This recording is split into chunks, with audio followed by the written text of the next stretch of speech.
Ladies and gentlemen, good evening. Good evening. Welcome to the 8th annual Bridging Musical Worlds concert here at the Excelsior Club. I don't tell many people this, but on occasion I share it with friends. This occasion is special to me for many reasons. It's special to have all of you here together, but it's also special to me for another reason. Not many people know that on April 4th, 1968, when Martin Luther King was killed by an assassin's bullet, he was actually scheduled to be here in Charlotte.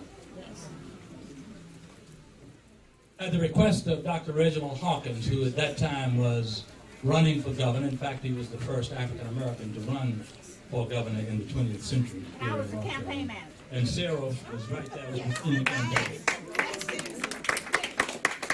I was less than a year out of law school. And I was working with the campaign, and that was the plan that we had. And you can imagine the excitement of a law student just out of law school in less than a year, looking forward to the occasion of driving with Dr. Martin Luther King on a voter registration drive, you remember, so, all over North Carolina to encourage those who had not had the right to vote to vote. And I was with Dr. Hawkins 2 days before Dr. King was scheduled to be here. And he called him and he said, "Reggie, I was looking forward to being with you in North Carolina, as I had promised you. And I want you to know I'm still coming to North Carolina, but I cannot come now.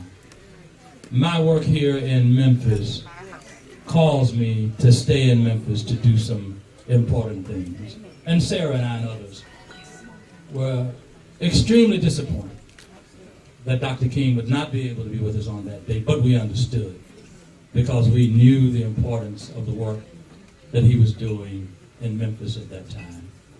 And when I look at where we are in this country today, and I see the growing inequality among the rich and the not so rich, then I'm even more grateful to Dr. King and the work that he was doing in Memphis at the time to address the issues of poverty, which by now we would have thought would have ameliorated somehow.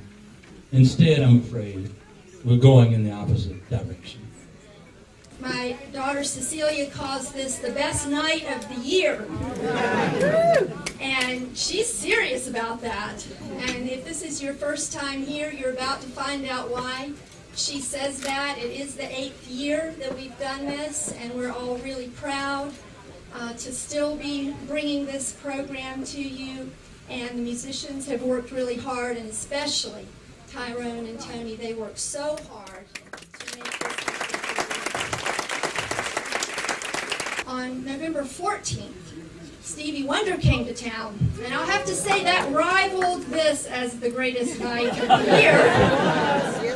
Many of you were there. It was really an extraordinary moment. And that was the very day after the Paris attacks, and that event sort of hovered over that whole concert and really infused it with a special meaning. And right out of the gate, Stevie Wonder talked about love and the need for love, and he sang, "Love's in need of love today."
Thank you.